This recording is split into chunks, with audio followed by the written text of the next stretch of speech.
হরে কৃষ্ণ। শ্রীকৃষ্ণ চৈতন্য প্রভু নিত্যানন্দ, শ্রী অদ্বৈত গদাধর, শিবাসাদি গৌর ভক্তবৃন্দ।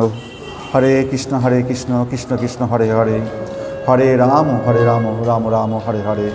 ওম নমো ভগবতে বাসুদেবায় নমঃ। তো জন্মাদশ্য যত অম্বায়াতিতরত চর্থেষু অভিজ্ঞ স্বরাট, তেনে ব্রহ্ম হৃদা যাদি কবয়ে মুচ্ছন্তি যৎসুরয়, তেজো বারিমিদাং যথা বিনিময় যত্ততি স্বর্গ অমৃষা, ধামনা সেন সদা নিরস্ত কুহকম সত্যম পরম ধীমহি। হে বসুদেব তনয় শ্রীকৃষ্ণ, হে সর্বব্যাপ্ত পরমেশ্বর ভগবান, আমি আপনাকে আমার সশ্রদ্ধ প্রণতি নিবেদন করি। আমি শ্রীকৃষ্ণের ধ্যান করি, কেননা তিনি হচ্ছেন প্রকাশিত ব্রহ্মাণ্ড সময়ের সৃষ্টি, স্থিতি এবং প্রলয়ের পরম কারণ।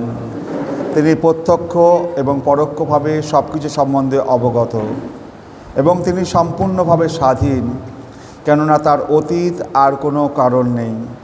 তিনি আদিকবি ব্রহ্মার হৃদয়ে সর্বপ্রথম বৈদিক জ্ঞান প্রদান করেছিলেন। তার দ্বারা মহান ঋষিরা এবং স্বর্গের দেবতারাও মোহগ্রস্ত হয়ে পড়েন। ঠিক যেভাবে মোহচ্ছন্ন হয়ে পড়লে আগুনে জল দর্শন হয় অথবা জলে মাটি দর্শন হয়, তারই প্রভাবে জড়া প্রকৃতির তিনটি গুণের মাধ্যমে জড়জগৎ সাময়িকভাবে প্রকাশিত হয় এবং তা অলিক হলেও সত্যবৎ প্রতিভাত হয়। তাই আমি সেই পরমেশ্বর ভগবান শ্রীকৃষ্ণের ধ্যান করি, যিনি জড়জগতের মোহ থেকে সম্পূর্ণভাবে মুক্ত, তার ধামে নিত্যকাল বিরাজ করেন। আমি তার ধ্যান করি, কেননা তিনি হচ্ছেন পরম সত্য। হরে কৃষ্ণ। ঈশ্বর পরমকৃষ্ণ সচ্চিদানন্দ বিগ্রহ, অনাদি আদি গোবিন্দ সর্বকারণ কারণম, চিন্তামণিপকর সদ্মস্য কল্পবৃক্ষ, লক্ষা বিতেশ সুরভি অভিপালয়ন্তম, লক্ষ্মী সহস্র শত সম্ভ্রমম সেব্যমানম, গোবিন্দম আদি পুরুষম তমহং ভজাম। হরে কৃষ্ণ। তো আমরা শ্রীমদ্ ভাগবত পাঠ করতে বসেছি। তো শ্রীমদ্ ভাগবত আর শ্রীমদ্ ভাগবত গীতা এ দুটোও কিন্তু আলাদা। অনেকে এ দুটোর মধ্যে গুলিয়ে ফেলে কোনটা শ্রীমদ্ ভাগবত গীতা আর শ্রীমদ্ ভাগবত। শ্রীমদ্ ভাগবত গীতা হচ্ছে কুরুক্ষেত্র যুদ্ধে ভগবান শ্রীকৃষ্ণ অর্জুনকে যে গীতা জ্ঞান দিয়েছিলেন, সেই গীতা জ্ঞানটা হচ্ছে শ্রীমদ্ ভাগবত গীতা। 700 শ্লোকে সেই গীতা জ্ঞান 18টা অধ্যায়ে ভগবান শ্রীকৃষ্ণ অর্জুনকে দিয়েছিলেন, ভগবানের মুখনিসৃত বাণী। আর শ্রীমদ্ ভাগবতমটা কি? শ্রীমদ্ ভাগবতম, ওখানে গীতাটায় কি আছে? ভগবান তার ভক্তকে তার মুখনিসৃত বাণী শ্রবণ করিয়েছিলেন। আর শ্রীমদ্ ভাগবতমে কি হচ্ছে? সেখানে ভগবান নয়, এখানে তার ভক্ত, ভগবানের ভক্তকে, এখানে সুখদেব গোস্বামী ভগবানের পরম ভক্ত, এবং ভগবানের আর এক ভক্ত সে হচ্ছে পরীক্ষিত মহারাজ। সেই পরীক্ষিত মহারাজকে শ্রীমদ্ ভাগবত পাঠ শ্রবণ করিয়েছিলেন তো গঙ্গার তীরে। তো পরীক্ষিত মহারাজকে শ্রীমদ্ ভাগবতম পাঠ সুখদেব গোস্বামী যে শ্রবণ করিয়েছিলেন, তো কী কারণে শ্রবণ করিয়েছিলেন? কুরুক্ষেত্রের যুদ্ধের সময় সেখানে বিষয়টা ছিল, সেখানে সামনে বিশাল বড় যুদ্ধ অর্জুনের সামনে, এবং তার আত্মীয় স্বজনদের বধ করতে হবে।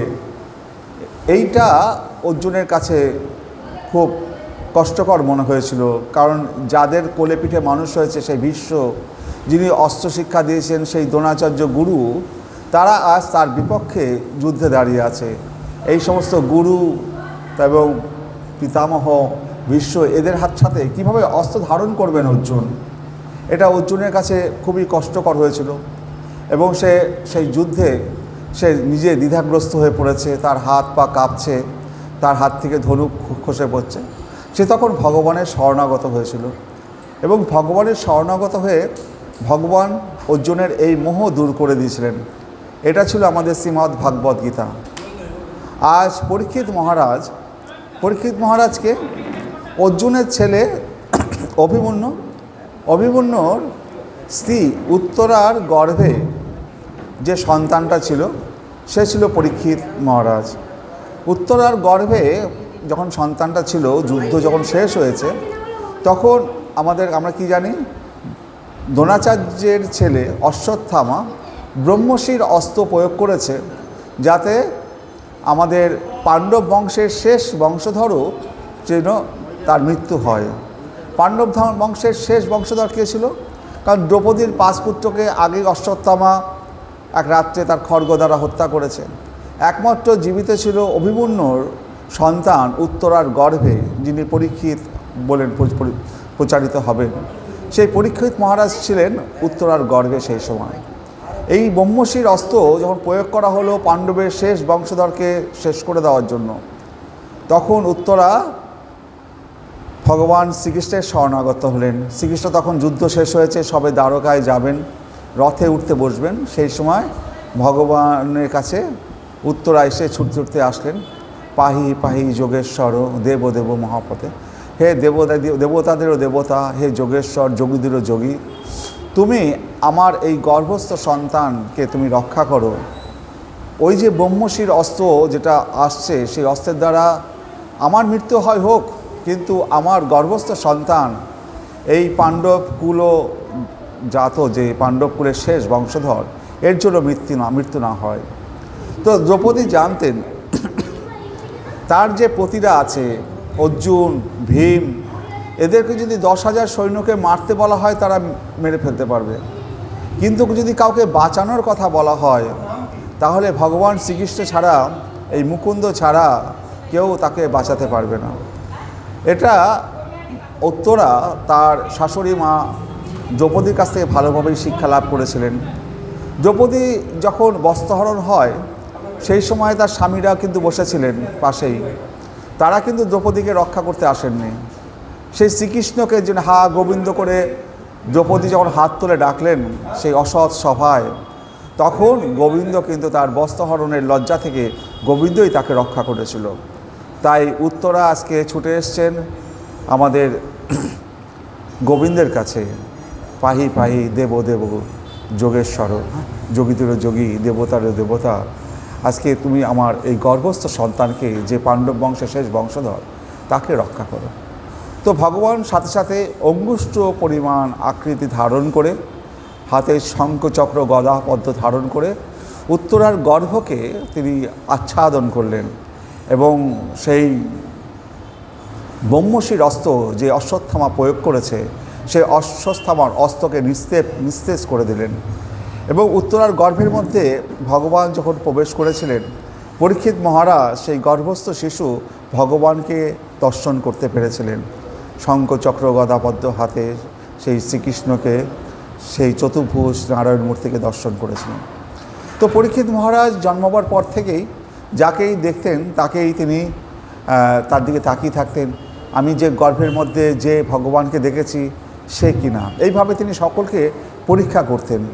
সেই জন্য ওই পরীক্ষিত মহারাজের নাম হয়ে গেছে পরীক্ষিত, সবাইকে তিনি পরীক্ষা করতেন। তারপরে ভগবানের অন্তর্ধানের পরে, যখন ভগবানের অন্তর্ধানের পরে যখন আমাদের যুধিষ্ঠির এবং পঞ্চপাণ্ডব এরাও স্বর্গা অভিমুখে যাত্রা করলেন, সেই সময় এই পরীক্ষিতকে তারা রাজা করে দিয়ে গেছিলেন। এই কৌরব বংশের পরীক্ষিত রাজা ছিলেন।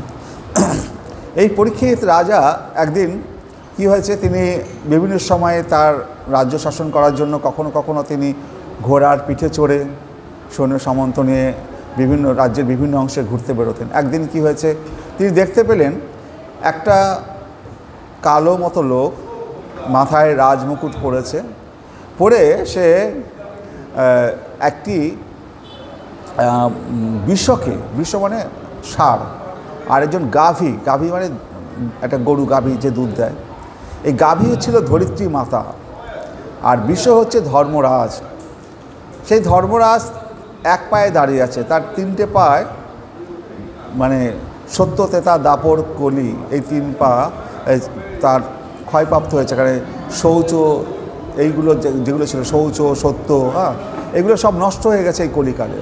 তাই সেই বিশ্বটা এক পায়ে দাঁড়িয়ে আছে, আর গাভীটা চোখ দিয়ে জল বেরোচ্ছে, আর ওই সেই কালো মতো একটি লোক, মাথায় রাজমুকুট এবং নাটকে যখন অভিনয় করে রাজা সাজে না, ওইরকম নকল রাজা সেজে রাজমুকুট পরে একটি কালো মতো লোক তাদেরকে বেত্রাঘাত করছে। মহারাজ পরীক্ষিত ঘোড়ায় চড়ে যখন আসছিলেন তখন এই দৃশ্যটা দেখতে পেলেন। সাথে সাথে মহারাজ পরীক্ষিত সেখানে ঘোড়া থেকে নামলেন, বললেন যে আমার রাজ্যে এইরকম দুটি অবলা পশু, একটা বিষ একটা গাভী, এদেরকে এইভাবে কেন মারা হচ্ছে, ইয়ে দিয়ে বেত্রাঘাত করা হচ্ছে। তো সেই কালো লোকটি কে ছিল? কলি। তো তখন পরীক্ষিত মহারাজ কোমর থেকে তরবারি বের করলেন, বলছে এই রকম অত্যাচারী লোক আমার রাজ্যে থাকতে পারে না, আমি একেই হত্যা করব। এবং সেই হত্যা করার জন্য স্বর্গের যদি কোনো বর্ম বা রক্ষাকারী কোনো দেবতাও এসে রক্ষা করতে চায়, কেউ রক্ষা করতে পারবে না। তো পরীক্ষিত মহারাজের সেই শক্তি বা ক্ষমতা ছিল, তার বীরত্ব ছিল। অর্জুনের ছেলের ছেলে, অভিমন্যুর ছেলে সেই পরীক্ষিত মহারাজ, এবং কলিকে যখন সে তরবারি তুলেছে এবং বৃষকে জিজ্ঞাসা করছে, হে বৃষ, তুমি কে, তোমাকে কেন এরা মারছে? গাভীকে জিজ্ঞাসা করছে, তুমি কেন কাঁদছো? তোমাদের কোনো ভয় নেই, আমি এসে গেছি, আমি তোমাদের রক্ষা করব। তো বৃষকে জিজ্ঞাসা করলো, বৃষ বলল, হে পরীক্ষিত মহারাজ, কোনো একটা কারণে তো আমাকে এরা ইনি মারছেন না, বিভিন্ন কারণে যুক্ত হয়ে আছে, আপনি তো মহারাজা, আপনি এর বিচার করুন। তখন পরীক্ষিত মহারাজ কোমর থেকে সেই তরবারি খুলে কলিকে যখন মারতে উদ্যত হয়েছেন, তখন কলি বুঝতে পারল যে তার আর বাঁচার কোনো পথ নেই। সে সাথে সাথে মাথার মুকুট খুলে পরীক্ষিত মহারাজের পায়ে এসে পড়ল যে আমাকে রক্ষা করুন। তো পরীক্ষিত মহারাজ দেখলেন যে অর্জুন যে তার পিতার পিতা, প্রপিতামহ অর্জুনের কাছে যদি কেউ শরণাগত হয়, তাহলে পরে অর্জুন সবসময় তাকে রক্ষা করেছেন। এবং দেখা গেছে যখন খাণ্ডব বন দহন হয়, সেই সময় ময়দানব অর্জুনের পায়ে এসে পড়েছিলেন। তখন কৃষ্ণ অর্জুনকে বলেছিলেন, তুমি কে হত্যা করো। অর্জুন বলেছিলেন, আমার শরণাগতকে আমি কখনো হত্যা করব না। তো অর্জুন, কেউ যদি শরণাগত হতো, সে তখন অর্জুন ভগবানের কথাও সে মানত না, সে তখন তাকে রক্ষা করত, সেই ময়দানবকে রক্ষা করেছিল। পরবর্তীকালে এই ময়দানব ইন্দ্রপ্রস্থ যে রাজসভা তৈরি হয়েছিল, সেই রাজসভাটা তৈরি করে দিয়েছিল এই ময়দানব, যেখানে যুধিষ্ঠির সেই রাজসভায় রাজা হয়েছিলেন। তো আজকে এই কলি যখন পরীক্ষিত মহারাজের পায়ে এসে পড়েছে, তখন পরীক্ষিত মহারাজ চিন্তা করলেন যে আমার প্রপিতামহ অর্জুন যদি থাকতেন তাহলে একে রক্ষা করতেন, আমি তার বংশধর, আমারও কর্তব্য এই শরণাগতকে রক্ষা করা। পরীক্ষিত মহারাজ আরও বুদ্ধিমান ছিলেন, তিনি বিচার করে দেখলেন একে আমি রক্ষা করব না রক্ষা করব না, রক্ষা করলে কী লাভ আর রক্ষা না করলে কী লাভ। পরীক্ষিত মহারাজ দেখলেন এই যে এই কলিকালে, এই কলির যে রাজত্ব শুরু হচ্ছে, এই কলির রাজত্বকালে দুটো জিনিস আছে। একটা, যদি কেউ মনে করে যে আমি ভাগবত পাঠ শ্রবণ করব, শুধু মনে করলো, তাহলে কিন্তু তার পুণ্য হবে। যদি কেউ মনে মনে ভগবানের নাম স্মরণ করে যদি মনে করে যে আমি 100টা গাভী দান করলাম, তাহলেও তার পুণ্য হবে। তো মনে মনে স্মরণ করে ভগবানের কথা চিন্তা করা, ভগবানের কথা কীর্তন করা, ভগবানের নামে কোনো কিছু দান করা, সে তো এমনি স্বাভাবিকভাবে কোনো কিছু দান করছে না, কিন্তু মনে মনে চিন্তা করে যদি কিছু দান করে তবে তার সুফল পাওয়া যায়। কিন্তু এই কলিকালে যদি কাউকে হত্যা করব ভাবলো, তাতে কিন্তু তার পাপ হবে না। যদি সে হত্যা করে তবে পাপ হবে, যদি সে অন্যায়টা করে তবে তার অন্যায়ের ফল ভোগ করতে হবে। অন্যায় আপনি মনে মনে কেউ ভেবেছে আমি ওকে মারবো, তার জন্য কিন্তু তার শাস্তি হবে না। কিন্তু মনে মনে যদি ভাবে আমি ভগবানের জন্য আমি সহস্র গাভী দান করছি, তাহলে সহস্র গাভীর দানের ফল কিন্তু সে পাবে। তাহলে কলিকালে কত বড় একটা সুযোগ রয়েছে। আর এই কলিকালে একমাত্র হরেকৃষ্ণ নাম কীর্তনের দ্বারাই মানুষ উদ্ধার পেতে পারবে। যেখানে সত্য তেতা দাপর কলিতে সেখানে লক্ষ লক্ষ বছর ধরে মানুষকে বিভিন্ন রকমের যজ্ঞ, তারপরে বিভিন্ন সাধনা করতে হতো। সেখানে কলিকালে শুধু হরে কৃষ্ণ নাম, হরে কৃষ্ণ কৃষ্ণ কৃষ্ণ হরে হরে, হরে রাম রাম রাম হরে হরে, শুধু এই নাম জপ করলেই মানুষ উদ্ধার পেয়ে যাবে কলিকালে। আর কলিকালের মানুষের আয়ু খুবই কম, 100 বৎসর ধরা হয়েছে, সেখানেও তার আয়ু এত কমে দাঁড়িয়েছে। আজকে 60-70 বছর কেউ যদি বাঁচে তাহলে বুঝতে হবে সে যথেষ্ট বেঁচেছে। তো এইরকমই কলিকাল। কারণ কি 80 বছরের পরেই মানুষ এত অথর্ব হয়ে পড়ে যে তখন তার পক্ষে যে নিজে নিজে কিছু কাজ করবে, তার অসুস্থতা এতটাই বেড়ে যায়, তখন তার শরীরটা সেই জন্য চায় যে শরীরটা চলে গেলেই ভালো। তাহলে এই কলিকালটা দিন দিন এতটা কম সময়ের জায়গাটা এসে দাঁড়িয়েছে। সেইখানে হরে কৃষ্ণ মহামন্ত্র যদি আমরা কীর্তন করি এবং মালা নিয়ে যদি জপ করি, এর থেকে এই কলিযুগের এর থেকে কোনো আর ভালো কিছু আর হতে পারে না। তো তখন কলি বললেন যে তোমার কি চাই? বললো আপনার রাজ্যে আমি থাকতে চাই, আমাকে বাসস্থান দিন, বাসা। তখন পরীক্ষিত মহারাজ দেখলেন যে একে এমন বাসস্থান দেব যেখানে আমার রাজ্যের প্রজারা সেটা করে না। বললেন তুমি সেই বাসস্থানগুলো নাও যেখানে সুরাপান করা হয়, যেখানে অবৈধ শ্রীসঙ্গ করা হয়, আর যেখানে মাংস এই সমস্ত মৎস্য আদি আহার করা হয়, আর যেখানে মানে দ্রুত ক্রিয়া মানে পাশা খেলা, জুয়ো, যেখানে আমরা রাস্তায় লটারি কিনা দেখি না, এই সমস্ত জুয়ো পাশা খেলা যা হয়, এই 4টি জায়গা তোমাকে স্থান দিলাম, এই 4টি জায়গায় তুমি থাকো। তো কলি দেখলেন যে পরীক্ষিত মহারাজের সারা বিশ্ব, তখন পরীক্ষিত মহারাজের রাজ্য, সারা বিশ্বের সেই সময় পরীক্ষিত মহারাজের রাজ্যে কোথাও পাশা খেলা হতো না, কোথাও জুয়ো খেলা হতো না, কোথাও মদ বিক্রি হতো না, কোথাও মাংসাশী কেউ খেত না। তারপরে কলি চারদিকে খুঁজে কোথাও বাসস্থান খুঁজে পেল না। কলি এসে তখন বলল, তাহলে আমাকে আরেকটি স্থান দিন, আপনার রাজ্যে কোথাও এই 4টি দোষযুক্ত জায়গা আমি কোথাও পাচ্ছি না, তাহলে আমি কি করে কোথায় থাকব? তখন কলি যে সোনা আছে না, আমরা যে সোনার কানের দুল পরি, সব কিছু পরি, তো এই সোনার মধ্যে, স্বর্ণের মধ্যে কলিকে থাকতে দিলেন। সোনাটার মধ্যে দিলেন কেন? সোনাটা যখনই কেউ সুন্দর সোনার মালা পরে তো পাশের লোক দেখলে তার মধ্যে ঈর্ষা জন্মায়, ওই মালাটা যদি আমার হতো। কপটতার লক্ষণ এই স্বর্ণ, এই স্বর্ণের মধ্যে কলির বাসস্থান দিলেন আমাদের পরীক্ষিত মহারাজ। দিয়ে কলিকে তখন হত্যা করলেন না, কলিকে ছেড়ে দিলেন। তিনি দেখলেন যে এই কলিকে মারার থেকে একে যদি ছেড়ে দেখা যায় তাহলে পরে কলিযুগের মানুষ যদি ধর্মপরায়ণ হয়, যদি হরিকৃষ্ণ নাম করে, যদি এই 4টে জিনিস থেকে মানুষ যদি বিরত হয়, তাহলেই কলিযুগের মানুষ উদ্ধার পেয়ে যাবে। কিন্তু এই কলিযুগে কি হলো, তো এই 4টে জিনিস কিন্তু কমলো না। আজকে ঘরের বাইরে বেরোলেই রাস্তায় রাস্তায় আপনার মদের দোকান, লটারির দোকান, যত রকমের অশুভ জিনিসগুলো এখন এই কলিযুগে ভরে গেছে। আর কি হয়েছে, এই যে রাক্ষস দৈত্য তারা কি করলো, তারা ব্রাহ্মণের ঘরে এসে জন্মগ্রহণ করতে লাগলো। তো এই যে ব্রাহ্মণের সন্তানরাও আজকাল সবাই কিন্তু ব্রাহ্মণ সন্তান হলে, ব্রাহ্মণের জন্ম হলেই সে যদি বেদ পাঠ না করে, শ্রীমদ্ ভাগবত গীতা ধর্মকে আশ্রয় না করে, তাহলে সে ব্রাহ্মণের সন্তান হলেও সে কিন্তু ব্রাহ্মণ নয়।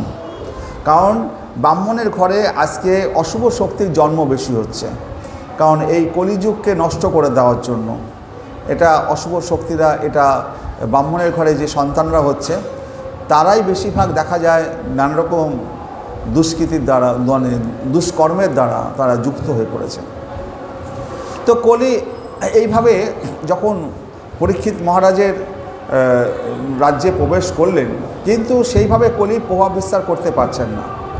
ভগবান শ্রীকৃষ্ণ যখন অন্তর্ধান হয়েছেন তখনই কিন্তু কলির প্রবেশ ঘটে গেছে, কিন্তু পরীক্ষিত মহারাজের রাজত্বকালেও সে তার প্রভাব বিস্তার করতে পারছে না। কিন্তু কলি খুঁজে বেড়াচ্ছে কী করে এই পরীক্ষিত মহারাজের রাজ্যে প্রবেশ করা যায়। তো একদিন কি হয়েছে, পরীক্ষিত মহারাজ মাথায় তার তো অনেক সোনার মুকুট ছিল, কারণ অনেক রাজ্যকে জয় করেছিল অর্জুন, ভীম এবং অনেক অশ্বমেধ যজ্ঞ হয়েছিল। সেই সমস্ত রাজাদের মুকুটগুলো একটা ঘরে সব রাখা ছিল। তার মধ্যে একটা মুকুট ছিল জরাসন্ধের সোনার মুকুট। তো সেই দিনকে ওই সোনার মুকুটটা পরীক্ষিত মহারাজের মনে হলো আজকে পড়ি। ওই জরাসন্ধের সোনার মুকুটটা পরে পরীক্ষিত মহারাজ গিয়েছেন মৃগয়া করতে। মৃগয়া মানে তখনকার দিনের রাজারা সৈন্যদের নিয়ে মৃগয়ায় বেরোতেন। মৃগয়া বলতে সেখানে এই যে সৈন্যদের তো ট্রেনিং দিতে হয়, ঘরের মধ্যে বসে বসে শুধু খাওয়ালে তো চলবে না, যুদ্ধ আসলে পরে তাদেরকে তো যুদ্ধ করতে হবে। তাদের মৃগয়ার দ্বারা তাদের শক্তি যাতে ঠিক থাকে সেই জন্য পরীক্ষা করার জন্য পরীক্ষিত মহারাজ সৈন্যদের নিয়ে মৃগয়া করতে বেরিয়েছেন। তো পথে চলতে চলতে পরীক্ষিত মহারাজ তার সৈন্যদের থেকে সম্পূর্ণ আলাদা হয়ে গেছেন, একাকী হয়ে গেছেন। সবই ভাগ্যচক্রে হচ্ছে, ভগবানের ইচ্ছায় সব কিছু ঘটনা ঘটে চলেছে। তখন পরীক্ষিত মহারাজ, হরে কৃষ্ণ, তো পরীক্ষিত মহারাজ এইভাবে যখন তার দল ছাড়া হয়ে বনের মধ্যে একাকী চলছেন এবং তিনি সেই সময় এত তৃষ্ণার্ত হয়ে গেছেন, তার গলা শুকিয়ে আসছে, একটু জল তার তৃষ্ণায় পাওয়া চাই। তো সেই সময় তো একটা আশ্রম দেখতে পেলেন। তো সেই আশ্রমে একজন ঋষি বসে আছেন। ঋষিটার নাম হচ্ছে শমিক ঋষি, যথাসময়, হরে কৃষ্ণ। তো সেই শমিক ঋষি সেখানে বসে আছেন এবং সে এমন একটি ধ্যানস্থ হয়েছেন, তার কোনো বাহ্য জ্ঞান নেই। তাকে যদি কেউ ডাকেও তার পক্ষে সাড়া দেওয়ার মতো ক্ষমতা তার নেই, একেবারে তিনি ভগবানের ইয়েতে একেবারে ধ্যানস্থ হয়ে রয়েছেন।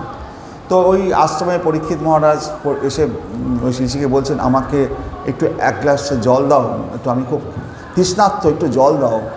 আর পরীক্ষিত এত তৃষ্ণার্ত, বারবার জল চাইছেন, কিন্তু ওই ঋষির ক্ষমতা নেই যে তাকে ওই ধ্যান থেকে ভেঙে রাজাকে জল দেবে, এতটাই ধ্যানস্থ ছিলেন। তো পরীক্ষিত মহারাজ ভাবছেন যে আমি রাজা, আমি জল চাইছি, এ কি সত্যি করেই ধ্যান করছে না আমাকে দেখে অভিনয় করছে, ধ্যানের অভিনয় করছে। তো পরীক্ষিত মহারাজ এইখানটায় তার মতিভ্রম হয়ে গেল। আর এই সমস্ত ঘটনা সবই কিছু কিন্তু ঘটছে দৈবের কৃপায়, সবই দৈবের কৃপায় হচ্ছে। কারণ পরীক্ষিত মহারাজের এতটা জল তৃষ্ণাই বা কেন পাবে, কেনই বা তিনি দলছুট হয়ে বনের মধ্যে আলাদা হবেন, কেনই বা তিনি শমিক ঋষির আশ্রমে আসবেন, সব কিছু দৈবের কৃপায়, ঈশ্বর শ্রীকৃষ্ণের কৃপায় সব কিছু ঘটে চলেছে। তো পরীক্ষিত মহারাজ দেখলেন একটা মৃত সাপ পড়ে রয়েছে, মরা সাপ। পরীক্ষিত মহারাজের মধ্যে একটা ক্রোধ আসলো, আমি রাজা, আমি জল চাইছি, তৃষ্ণার্ত, মানুষ তো একটু বসতেও দেয়, বসতেও দিচ্ছে না, এদিকে ধ্যান করার অভিনয় করে বসে আছে বোধ হয়। হ্যাঁ, ওই ধনুকের ছিলা দিয়ে ওই সাপটাকে তুলে ওই শমিক ঋষির গলায় জড়িয়ে দিয়ে পরীক্ষিত মহারাজ তার রাজসভায় চলে আসলেন। এবার রাজসভায় চলে, ওই যে মাথায় যে সোনার মুকুটটা পড়েছে, ওই সোনার মুকুটের মধ্যে কলি বসে গেছে, তার মতিভ্রম করে দিয়েছে। এবার রাজসভায় এসে যখন সোনার মুকুটটা খুলে রেখেছে, তখনই পরীক্ষিত মহারাজের মাথায় চেতনা ফিরে আসলো, আমি এ কী করলাম? আমার পাণ্ডব বংশ কখনো তো এরকম কখনো কোনো ব্রাহ্মণকে, কোনো ঋষিকে এইভাবে অবজ্ঞা করেনি।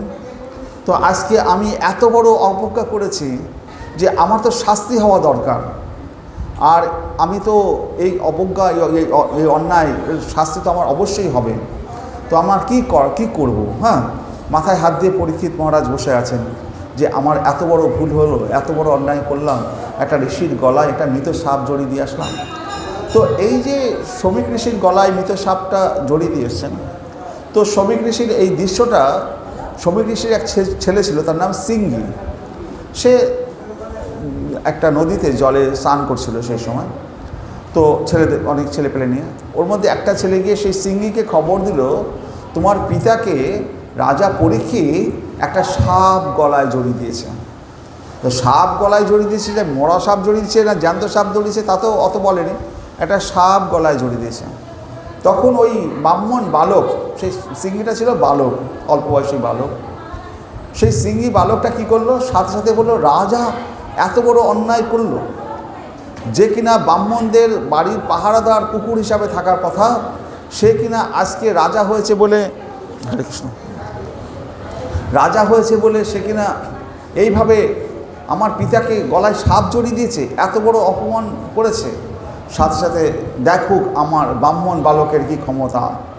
তো সেই সিঙ্গি জল তুলে তর্পণ করে বললেন, আজ থেকে 7 দিনের মধ্যে তক্ষক দ্বারা পরীক্ষিত মহারাজ তক্ষকের দ্বারা দংশিত হবেন এবং তার মৃত্যু হবে। এত বড় অভিশাপ সেই ব্রাহ্মণ বালক সেই সময় দিলেন পরীক্ষিত মহারাজকে। এবং সে দিয়ে যখন সে বাবা সমীর ঋষির কাছে আসলেন, এসে যখন কাঁদছেন, তখন সমীর ঋষির ধ্যান ভেঙে গেল। ধ্যান ভেঙে এবং গিয়ে জিজ্ঞাসা করলো, তুমি কাঁদছো কেন? তখন সমীর ঋষির গলায় যে সাপটা জড়িয়েছিল মরা, সাথে সাথে সমীর ঋষি খুলে দূরে ফেলে দিয়েছেন। তুমি কাঁদছো যে এরকমভাবে রাজা আপনাকে গলায় সাপ জড়িয়ে দিয়েছিল, আমি সহ্য করতে না পেরে রাজাকে অভিশাপ দিয়েছি, 7 দিনের মধ্যে তক্ষকের দ্বারা মৃত্যু হবে। তখন সমীর ঋষি বললেন তার ছেলেকে সিঙ্গিকে, তুমি বিরাট বড় ভুল করেছো। এই যে রাজা পরীক্ষিত, এ হচ্ছে ভগবত ভক্ত, এবং এই রাজার দ্বারা আমরা সমস্ত প্রজারা সবাই সুখে আছে। আর এরকম ভক্ত রাজাকে তোমার অভিশাপ দেওয়া বিরাট অন্যায় হয়েছে। তুমি লঘু পাপে গুরুদণ্ড দিয়েছ। আর এই লঘু পাপে গুরুদণ্ড দেওয়ার জন্য কি হলো, আগে ব্রাহ্মণদের অভিশাপ যেটা কাজে লাগতো, ওই সিঙ্গি ঋষির এই ভুল অভিশাপের জন্য আজকে ব্রাহ্মণদের আর কোনো অভিশাপে কাজ হয় না। ব্রাহ্মণরা আজকে যদি কোনো অভিশাপ দেবে তাতে কোনো কাজ হবে না, কারণ এটা একজন ভক্তের প্রতি একটা বিরাট বড় অন্যায় হয়েছিল ওই সিঙ্গি ঋষির, এবং ব্রাহ্মণদের সেই অভিশাপের ক্ষমতাটা সেই দিন থেকে খর্ব হয়ে গেল। ব্রাহ্মণদের আর একটা জিনিস আগেও একবার খর্ব হয়েছে, যখন ভৃগু ঋষি ভগবান শ্রীকৃষ্ণের বুকে পদাঘাত করেছিলেন, সেই সময় মা লক্ষ্মী দেবী রুষ্ট হয়েছিলেন, যে কারণে মা লক্ষ্মী দেবী বলেছিলেন যে এই ব্রাহ্মণেরা ওই বাড়ি বাড়ি পুজো করে দুধ কলা এইগুলোই ভিক্ষা করে খাবে, এরা কখনো বিরাট বড় লোক হতে পারবে না। অবশ্যই কলিকালে সব হচ্ছে। তো হরে কৃষ্ণ, যা সেই থেকে ব্রাহ্মণদের যে অভিশাপের যে ক্ষমতা সেটা নষ্ট হয়ে গেল। আর শ্রমিক মণির সাথে সাথে ছেলেকে বকলেন, তুমি খুব অন্যায় করে ফেলেছো। শ্রমিক ঋষি কী করবেন, সাথে সাথে এক শিষ্য দিয়ে খবর পাঠালেন পরীক্ষিত মহারাজের কাছে যে আমার ছেলে সিঙ্গি এরকম আপনাকে অভিশাপ দিয়েছে, 7 দিনের মধ্যে তক্ষকের দ্বারা আপনি মৃত্যু হবে। তো যখনই সেই ঋষি বালক এসে পরীক্ষিত মহারাজকে বলেন, হে মহারাজ, আপনাকে অভিশাপ দিয়েছেন শ্রমিক ঋষির পুত্র সিঙ্গি ঋষি বা একে বালক, যে 7 দিনের মধ্যে আপনার মৃত্যু অবশ্যম্ভাবী তক্ষকের দ্বারা। তো পরীক্ষিত মহারাজ এটাকে কিন্তু আশীর্বাদ বলে মনে করলেন, যে আমি যে অন্যায় করেছি এটা সত্যি করেই আমার উপযুক্ত শাস্তি হয়েছে। তো অন্য কোনো রাজা হলে কি করতেন, এত বড় অভিশাপ দিয়েছে, সৈন্য পাঠিয়ে তাদের মাথা থেকে ধর থেকে মাথা ছেদ করে দিতেন। কিন্তু এখানে পরীক্ষিত রাজা যেহেতু একজন বড় ভক্ত, সেই অভিশাপটাকে তিনি মান্যতা দিলেন, এবং সাথে সাথে কী করলেন, সাথে সাথে তিনি তার রাজ্য, তার যে ছেলে জন্মেঞ্জয়কে রাজা করে দিলেন। রাজা করে দিয়ে সমস্ত কিছু বসন পরিত্যাগ করে একটা নেংটি করে গঙ্গার তীরে এসে বসলেন। গঙ্গা, মানুষ মৃত্যুর পরে তো গঙ্গাতেই বিসর্জন দেওয়া হয়, সেই কারণে পরীক্ষিত মহারাজ একবারে গঙ্গার তীরে এসে বসলেন। পরীক্ষিত মহারাজ যখন গঙ্গার তীরে এসে বসেছেন, তখন সারা পৃথিবী থেকে যত মুনি ঋষিরা ছিল, নারদ মুনি, ব্যাসদেব, তারপরে মানে দুর্বাসা ঋষি, গৌতম ঋষি, এবং দুর্বাসা ঋষির সাথে সাথে তার পিছনে আবার প্রায় 5-10 হাজার 10 হাজার শিষ্য দুর্বাসা ঋষির সাথে চলতো। এরকম বড় বড় ঋষি তারা যখন চলতেন, তাদের সাথে 5-10 হাজার করে ঋষি মানে শিষ্য তার সঙ্গে যেত। এরকম বিরাট একটা ঋষিদের সমাবেশ ঘটল পরীক্ষিত মহারাজকে ঘিরে। তখন পরীক্ষিত মহারাজ বললেন যে আমি কি ভাগ্যবান, এতদিন আমি রাজত্ব করেছি, এতদিন কিন্তু কোনো এত ঋষিদের, এত পূজ্য ঋষিদের আমি কাছে পাইনি। আজকে আমি অভিশপ্ত হয়েছি, আর ওই সিঙ্গির অভিশাপ তো নয়, এই জন্য আমার কাছে বড় আশীর্বাদ।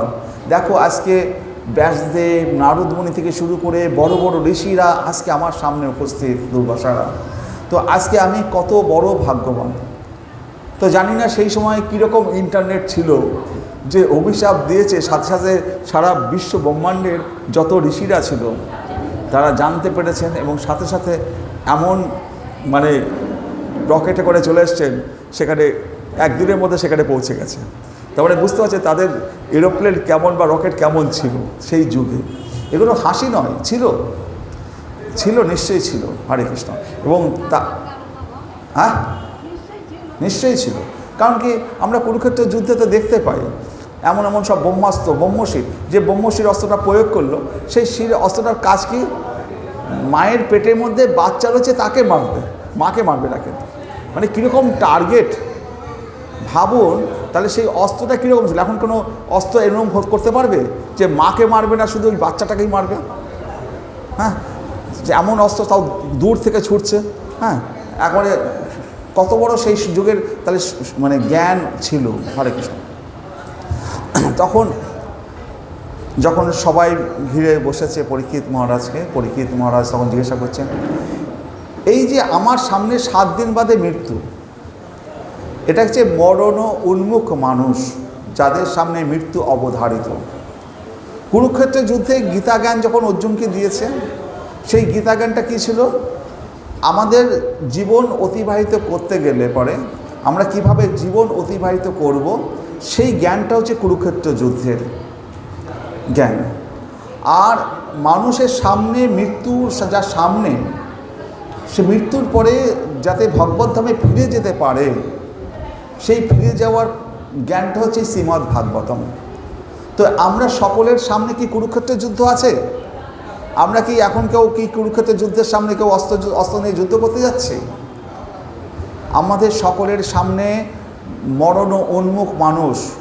পরীক্ষিত মহারাজ অভিশপ্ত হয়েছিলেন 7 দিন বাদে তার মৃত্যু হবে, আর তিনি জানতেন যে 7 দিনের আগে তার মৃত্যু হবে না। 7টা দিন তার হাতে সময় ছিল। কিন্তু আমরা যারা আজকে আমরা এখানে বসে আছি, আমরা কি জানি কাল সকালে সূর্যোদয় আমরা দেখতে পাবো কিনা? আমাদের কাছে কিন্তু সেটা জানা নেই। কিন্তু পরীক্ষিত মহারাজ অন্তত জানতেন যে আমি 7 দিন বাদে, আমি তার আগে আমি যাব না, 7 দিন আমার নিশ্চিত আমার আয়ু আছে।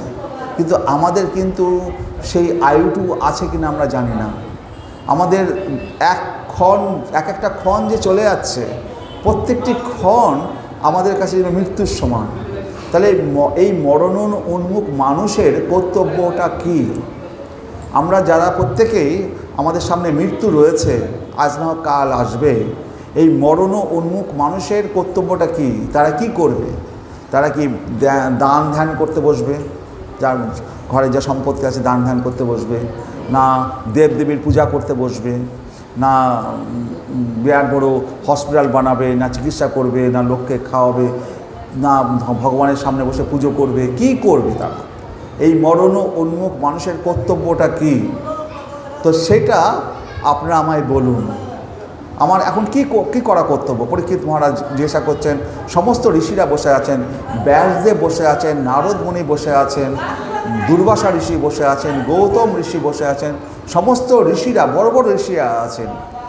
তারা কিন্তু কেউ কোনো কথা বলতে পারছেন না। তারা সব চুপ করে বসে আছেন।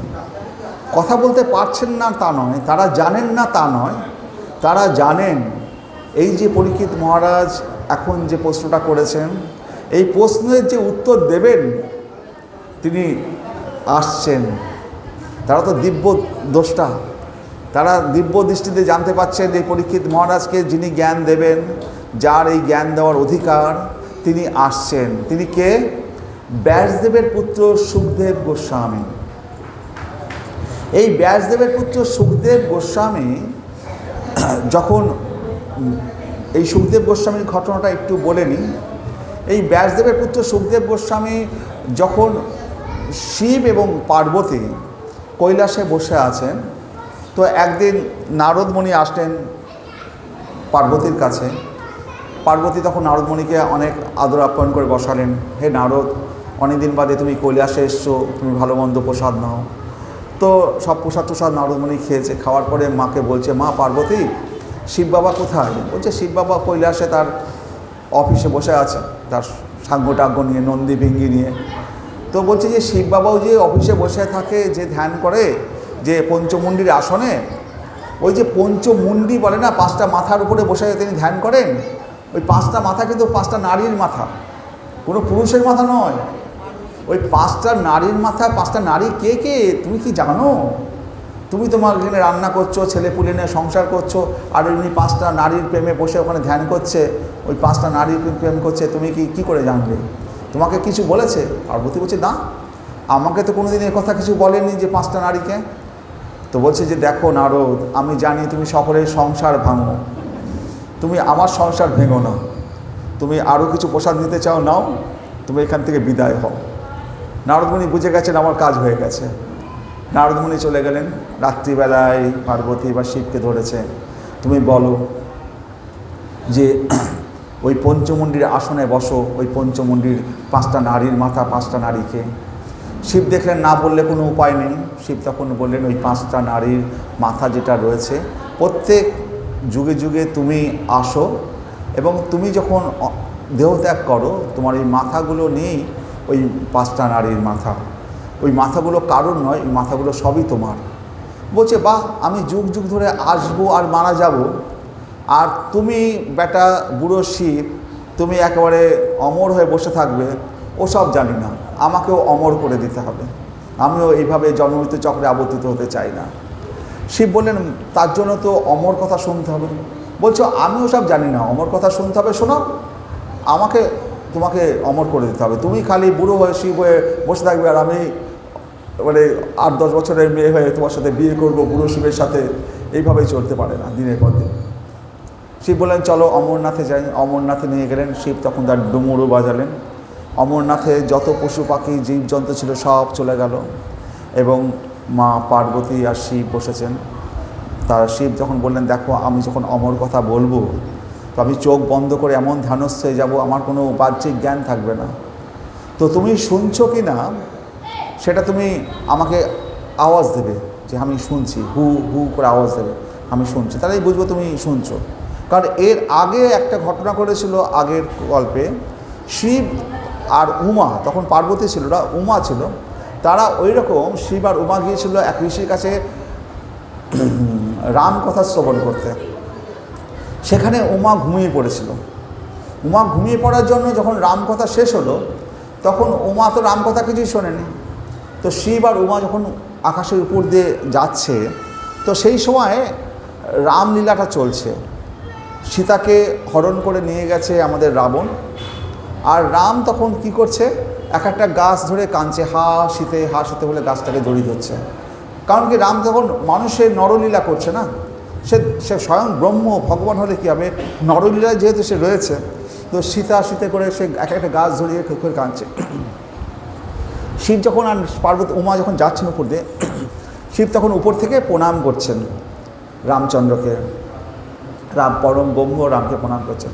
উমা বলছে কাকে প্রণাম করছো? একটা রাজার ছেলে বউ চুরি হয়ে গেছে বলে কান্নাকাটি করছে, আর তুমি কেন তাকে প্রণাম করেছো?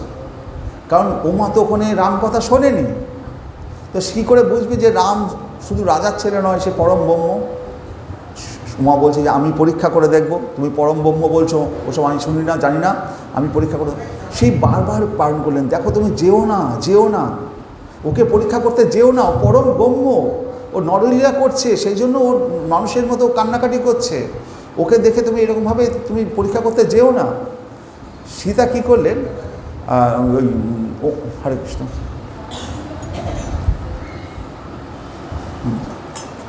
হরে কৃষ্ণ। তো উমা কী করলেন, সীতার রূপ ধারণ করলেন। সীতার রূপ ধারণ করে রামের সামনে গিয়ে দাঁড়ালেন। যখন রাম তখন বললেন, মা উমা, আমার শিব বাবা ভালো আছে তো? উমা ধরা পড়ে গেল যে আমাকে তো চিনে ফেলেছে। উমা তখন লজ্জায় পালিয়ে চলে আসলো। তার শিব আর উমা তখন কৈলাস পর্বতে যখন আসলেন, শিব এসেই ধ্যানস্থ হয়ে গেলেন, উমা আবার সংসারে চলে গেলেন। এইখানে কি ঘটলো, আমরা যে স্তরে রয়েছি, আমরা মাঝখানে রয়েছি পৃথিবী, এর নিচে আছে অতল বিতল তলাতল রসতল পাতাল, এর উপরে আছে মানে মহলোক তপলোক ব্রহ্মলোক, 7টা উপরে 7টা নিচে, 14 ভুবন। এই 14 ভুবনের মাঝখানে আমরা আছি। উপরে রয়েছে ব্রহ্মলোক, ব্রহ্মলোকের উপরে বিরজা নদী, ব্রহ্মজ্যোতি, তার উপরে শিবলোক, তার উপরে বৈকুণ্ঠ, তার উপরে অযোধ্যা। তো অযোধ্যায় কে থাকে? রাম সীতা। শিবলোক, তারপরে বৈকুণ্ঠ, তার উপরে অযোধ্যা।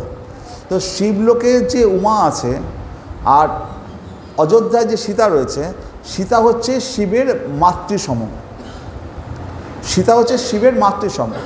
সেই সীতার রূপ ধারণ করে উমা গিয়েছিল রামের কাছে। তো যদি মাতৃর রূপ ধারণ করে সীতা উমা যায়, তাহলে সেই উমার পাশে কি করে শিব বসবে? শিব এসেই ওই জন্য ধ্যানস্থ হয়ে গেছে। তারপরে ঘটনা তো আপনারা জানেন, সীতা উমার পিতা সেই দক্ষ যজ্ঞ করলো, দেবতারা উপর দিয়ে যাচ্ছিল, উমা সেই শুনে বলল আমি পিতার গৃহে যাব। তো সে বারবার বারণ করলো যেও না, কিন্তু উমা পিতার গৃহে গিয়ে সেই দক্ষ যজ্ঞে উমাকে দেহ রাখতে হলো। কিন্তু উমার যে সন্তান হওয়ার দরকার ছিল সেটা তো হলো না উমার সময়কালে। আর শিবের একমাত্র সন্তান যে হবে সেই তারকাসুরকে বধ করতে পারবে। তো উমা এবং শিবের বিবাহ হয়েছিল বটে, কিন্তু সন্তান হয়েছিল না। তার আগেই ওই রামকথা শ্রবণ না করার জন্য উমাকে দেহ রাখতে হলো এই ঘটনাক্রমে। আজকে পার্বতী যদি আজকে অমর কথা শুনতে গিয়ে আবার ঘুমিয়ে পড়ে, আবার যদি কোনো দুর্ঘটনা ঘটে, সেই জন্য শিব বলে দিলেন যে আমি যখন অমর কথা বলবো তুমি সবসময় হু হু করে আওয়াজ দিতে থাকবে, তুমি যেন আবার ঘুমিয়ে না পড়ো। শিব অমর কথা বলা শুরু করলেন, সেই পার্বতী শুনছিলেন, ঘুমিয়ে পড়লেন। সেই সময় শিব যখন তার আগে যে ডমরু বাজিয়েছিল, সমস্ত জীবজন্তু সেখান থেকে চলে গেছিল। একটা শুক পাখির ডিম ছিল সেখানে। সেই ডিম ফুটে যখন বাচ্চা হয়েছে, সেই বাচ্চা শুক তার ওই অমর কথা শুনতে ভালো লেগে গেছে, সে তো উড়ে যেতে পারেনি।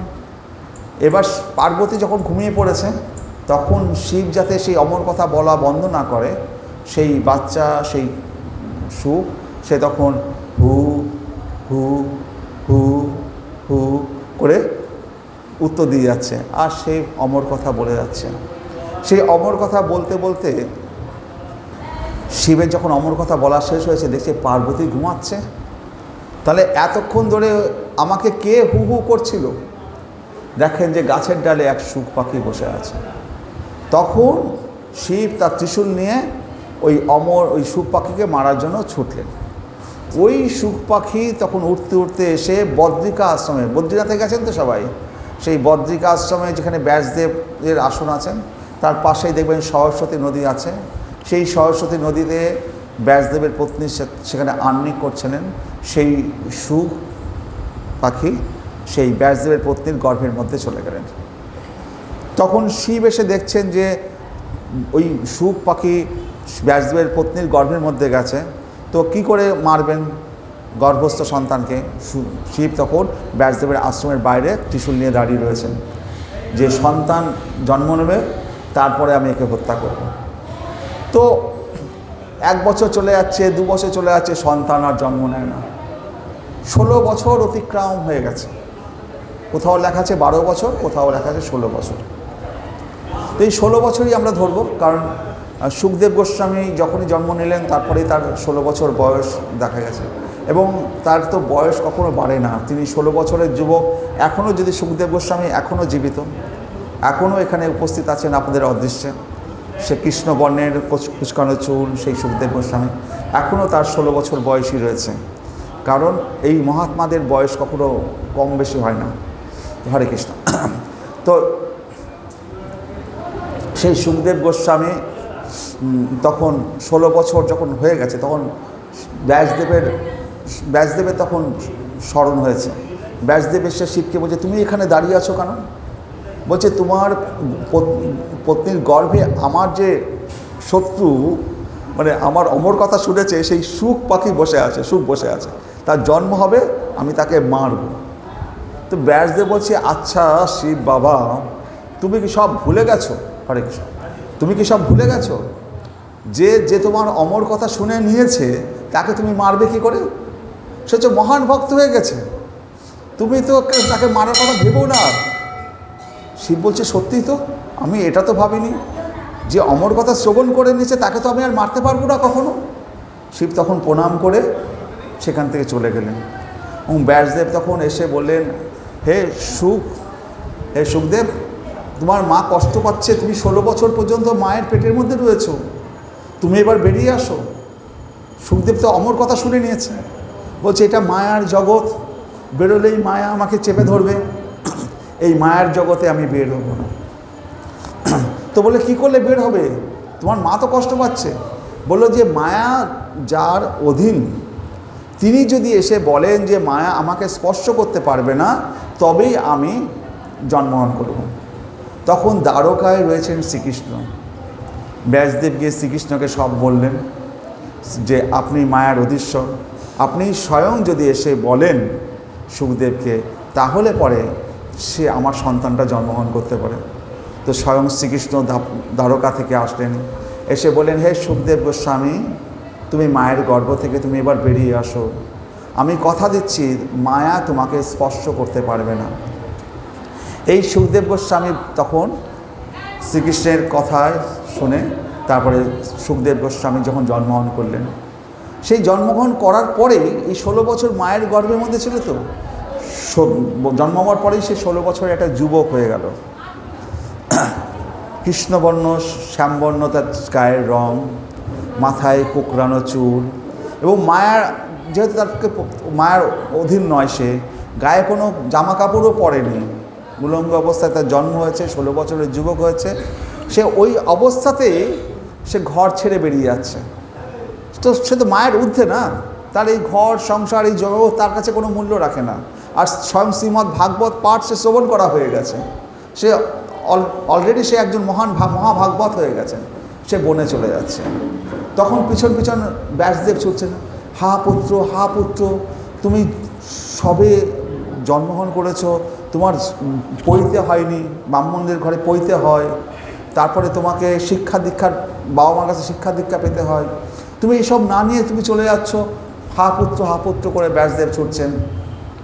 তো বনের যে গাছেরা রয়েছে তারা উত্তর দিচ্ছে, হে ব্যাসদেব, তুমি কার পিছনে ছুটছো? কারণ পুত্র বিয়োগের জ্বালা সবচেয়ে বেশি কে জানে? এই বৃক্ষেরা জানে। এইরকম কাঁঠাল গাছের কত বীজ থাকে, প্রত্যেকটি বীজ থেকে তো একটা ফল হতে পারে, কিন্তু কাঁঠাল গাছটার ফলটা এত মিষ্টি করে গাছেরা, যাতে এই গাছের ফলগুলো পশু পাখি মানুষ খাবে, আর বীজটাকে নিয়ে গিয়ে দূরে কোথাও ফেলবে, আর দূরে কোথাও ফেললে পরে সেখান থেকে গাছ হবে। কারণ গাছের গোড়ায় যদি ফলটা পড়ে, সেই গাছের ছায়াতে তার সন্তানরা বড় হতে পারবে না। তো গাছ তার ফলটাকে মিষ্টি করে, যাতে পশু পাখি মানুষ তার ফলটা খাবে এবং দূরে গিয়ে ফেলবে, এবং তার সন্তানটা আলো বাতাস পেয়ে তার সন্তান বড় হবে। তো মানে গাছেদের মতো সন্তান বিয়োগ আর কে পেয়েছে? তো আজকে সুখদেব গোস্বামী চলে যাচ্ছে বলে পিতা ব্যাসদেব তার পিছনে ছুটছে। তো গাছেরা বলছে যে তুমি কার পিছনে ছুটছো? তখন ব্যাসদেব তবু ছুটছেন হা পুত্র মতো। তারপরে দেখছেন একটা বিরাট বড় ঝর্ণা, সেই ঝর্ণায় স্বর্গের উর্বশীরা, স্বর্গের সেই রমণীরা তারা সেখানে স্নান করছিলেন। তাদের মাঝখান দিয়ে সেই সুখদেব গোস্বামী 16 বছরের যুবক উলঙ্গ অবস্থায় তাদের মাঝখান দিয়ে চলে যাচ্ছেন। ব্যাসদেব বৃদ্ধ, ব্যাসদেব কর্ণে তার ধুতি পরা রয়েছে, সে যখন হাপুত্র করতে আসছেন, তখন সেই ঝর্ণায় স্নান করছিলেন যে স্বর্গের উর্বশীরা, তারা সাথে সাথে তাদের বস্ত্র নিয়ে তারা লজ্জা নিবারণ করে দূরে গিয়ে দাঁড়িয়ে রয়েছে। ব্যাসদেব অবাক হয়ে গেলেন, বলছে আমার 16 বছরের যুবক উলঙ্গ অবস্থায় এদের মধ্যে দিয়ে চলে গেল, এদের কোনো লজ্জা লাগলো না। আর আমি আজকে এদের সামনে এসেছি, আমি বৃদ্ধ, আমি জ্ঞানী পুরুষ, আর আমাকে দেখে এরা লজ্জা পাচ্ছে। তখন বলল, হে মায়েরা, তোমরা কেন আমাকে দেখে লজ্জা পাচ্ছ, অথচ আমার যুবক পুত্রকে দেখে লজ্জা পাচ্ছ না? তখন বলল, হে ব্যাসদেব, তোমার যে পুত্র সে তো মহাভাগবত, তার এই জগতে তার কোনো দৃষ্টি নেই, কৃষ্ণ পদচরণ ছাড়া সে আর কোনো দিকে তাকাই না, তার দৃষ্টি সেই কৃষ্ণ পদচরণ যুগল। সে এই জগতে, সে মায়ার জগতে নেই, সেই নারী পুরুষের ভেদ জ্ঞান তার কাছে নেই। কিন্তু আপনার মধ্যে নারী পুরুষের ভেদ জ্ঞান রয়েছে, সেই কারণে আমরা লজ্জা পাচ্ছি। তখন ব্যাসদেব বললেন, আমি কার পিছনে ছুটছি, যে এই মায়ার ঊর্ধ্বে তার পিছনে তো ছুটে লাভ নেই। তখন ব্যাসদেব ফিরে আসলেন। এই সুখদেব গোস্বামী তখন এই বনের মধ্যে রয়েছেন। তিনি ব্রহ্মের উপাসনা করেন এবং তার কোনো মানে এই সমস্ত আমাদের যে খাওয়া দাওয়া এই সমস্ত তার কোনো দরকার নেই, সে উপাসনা করেন। তো ব্যাসদেব 18টা পুরাণ রচনা করেছেন, মহাভারত রচনা করেছেন, মহাভারতের মধ্যে গীতাকে রেখেছেন।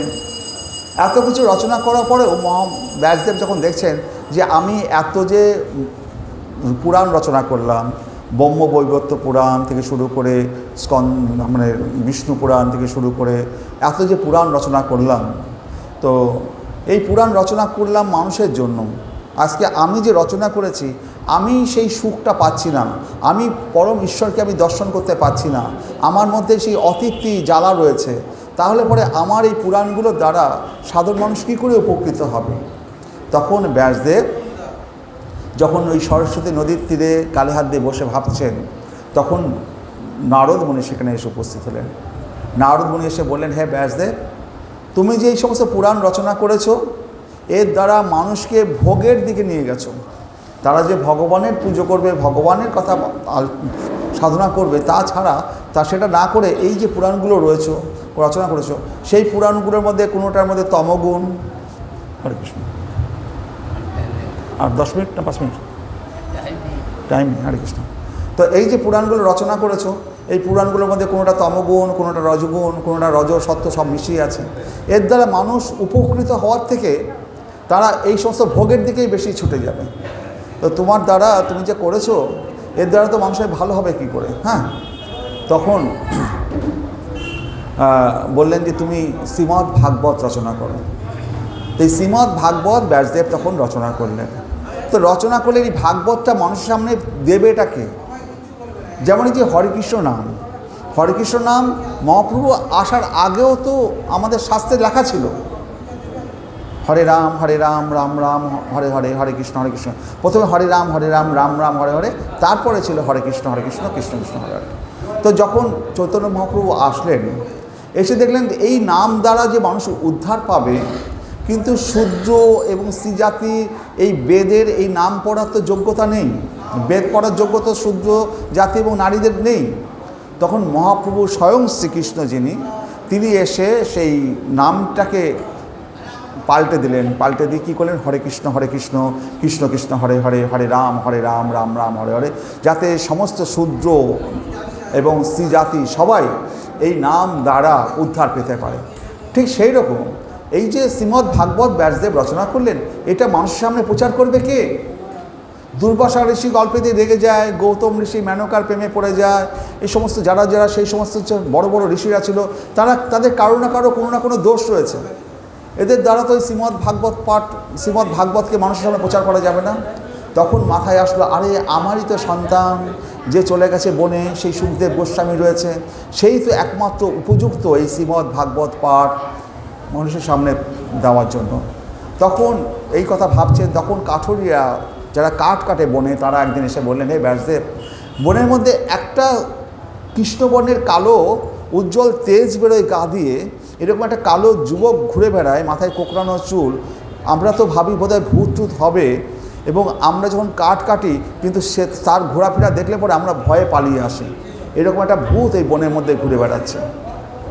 তারা তো জানে না। ব্যাসদেব বুঝতে পারলেন যে আমারই ছেলে এই বনে ঘুরে বেড়াচ্ছে। তখন ব্যাসদেব তাদের কাছে দুটো শ্লোক শিখিয়ে দিলেন যে তোমরা এই শ্লোক দুটো পড়বে। তো শ্লোক দুটো পড়লে পরে ওই যে তোমরা যাকে ভূত বলছো, ওই ভূতটা জব্দ হয়ে যাবে। জব্দ হয়ে গেলে তোমাদের সামনে যখন জিজ্ঞাসা করবে এই শ্লোকগুলো কোথা থেকে শুনেছ, কোথা থেকে পড়েছ, তখন তুমি বলবে আমাদের গুরুদেব বলেছেন যে আপনাকে তার কাছে নিয়ে যেতে। তো আপনি যদি আরও শ্লোক শুনতে চান তবে তার কাছে যেতে হবে। হরে কৃষ্ণ তো তখন ওই কাঠুরিয়াদেরকে যে শ্লোকটা শিখিয়ে দিলেন ব্যাসদেব, তার মধ্যে একটা শ্লোক হচ্ছে বহাপীড়ম নটবর বপু কর্ণয় কর্ণিকারম বিভ্রদাস কনক কপিসম বৈজিন্তাঞ্চ মালাম রন্ধ্রান বেণু অধর সুধয়া পুরয়ন গোপ্যবিন্দয়ী বৃন্দারণ্যম সপদ রমণম প্রাবিশদ গীত কীর্তি। হরে কৃষ্ণ। তো বহাপীড়ম, যার মস্তকে অপূর্ব ময়ূরপুচ্ছের চূড়া বিরাজমান, কর্ণয় নটবর বপু, যিনি সাক্ষাৎ নটবর, মানে বিয়ে করতে যখন যায় বর নটবর সেজে যায়, সেই নটবর, যার বিগ্রহটি নটবর, কর্ণয় কর্ণিকারম, যার কর্ণে কর্ণিকার কুসুম শোভিত, বিব্রধাস কনক কপিসম, গলিত কাঞ্চনের মতো উজ্জ্বল পীতবসন, যার পরিধানে বৈজিন্তাঞ্চ মালাম, গলদেশে যার বৈজন্তী মালা সুশোভিত, রন্ধ্রান বেণু অধর সুধয়া পুরয়ন, তার সেই বেণু বাঁশিতে ফু দিতে দিতে যিনি চলেছেন, তিনি বেণু রন্ধ্রগুলিতে তার অধর সুধার দ্বারা পূরণ করতে করতে যাচ্ছেন, এবং গোপবিন্দই বৃন্দারণ্যম সপদরমনম প্রাবিশদ গীত কীর্তি, তিনি খালি পায়ে সেই বৃন্দাবনের মাঠে ধেনু চড়াতে যাচ্ছেন, আর গোপবিন্দ গোপ শাখারা তার পিছনে গোপগীতি, তার গুণগাথা কীর্তন করতে করতে হচ্ছে, তার গোপবৃন্দ শাখাগণ চারিদিকে ঘিরে তার যে বর্ণবেশ, তার যে মধুময়ী কীর্তি যশ, এই যশগান করছেন। এইভাবে তিনি শপদ রমণম স্বীয় চরণে অতি আনন্দময় এবং সুখদায়ক সেই বৃন্দাবনে প্রবেশ করছেন। ভগবান শ্রীকৃষ্ণ তার ধেনু নিয়ে যখন বৃন্দাবনে প্রবেশ করছেন, বহাপীড়ম নটবর বপু কর্ণয় কর্ণিকারম বিভ্রদাস কনক কপিসম বৈজয়ন্তঞ্চ মালাম রন্ধ্রান বেণু অধর সুধয়া পুরয়ন গোপ্যবিন্দয়ী বৃন্দারণ্যম শপদ রমণম প্রাবিশদ গীত কীর্তি। তো এইভাবে এই শ্লোকটা যখন শিখিয়ে দিয়েছে সেই কাঠুরিয়াদের, কাঠুরিয়া যখন বনে গিয়ে গাছগুলো কাটছে আর এই শ্লোকটা পড়ছে, তখন সেই যে সুখদেব গোস্বামী, হরে কৃষ্ণ, সে তখন ছুটে এসছে। সেই সুখদেব গোস্বামী সে কাঠুরিয়াদের জিজ্ঞাসা করছে, আচ্ছা এর পরের শ্লোকটা কি, তোমরা বলো এর পরের শ্লোকটা কি। ও বলছে যে ওরা বুঝতে পেরেছে এবার ভূত বোধহয় জব্দ হয়ে গেছে। তখন সেই কাঠুরিয়া বলল, যিনি আমাদেরকে শ্লোকটা শিখিয়েছেন, চলো, তিনি বলেছেন তার কাছে তোমাকে নিয়ে যেতে, চলো তোমাকে আমরা নিয়ে যাব। সেই সময় এই সুখদেব গোস্বামী আসলেন, আমাদের এসে দেখলেন তারই পিতা ব্যাসদেব। সেই ব্যাসদেবের কাছ থেকে শ্রীমদ্ ভাগবত পাঠ শ্রবণ করলেন সুখদেব গোস্বামী। 18,000 শ্লোকের, প্রায় 17,994টা শ্লোকের এই শ্রীমদ্ ভাগবত সম্পূর্ণ শ্রবণ করলেন এই সুখদেব গোস্বামী। এই সুখদেব গোস্বামী যখন এই পরীক্ষিত মহারাজ অভিশপ্ত হয়েছেন, গঙ্গার তীরে বসেছেন, তখন এই সুখদেব গোস্বামী সেখানে এসে উপস্থিত হলেন। উপস্থিত হয়ে সেই ব্যাসাসনে উপবিষ্ট হলেন এবং সুখদেব গোস্বামীকে এই শ্রীমদ্ ভাগবত পাঠ তিনি দিয়েছিলেন। আজকে যেহেতু পরের অনুষ্ঠান রয়েছে, আজকে আমি এখানে শেষ করছি। হরে কৃষ্ণ কৃষ্ণ কৃষ্ণ হরে হরে, হরে রাম রাম রাম হরে হরে। ওম নমো ভগবতে বাসুদেবায়। হরে কৃষ্ণ।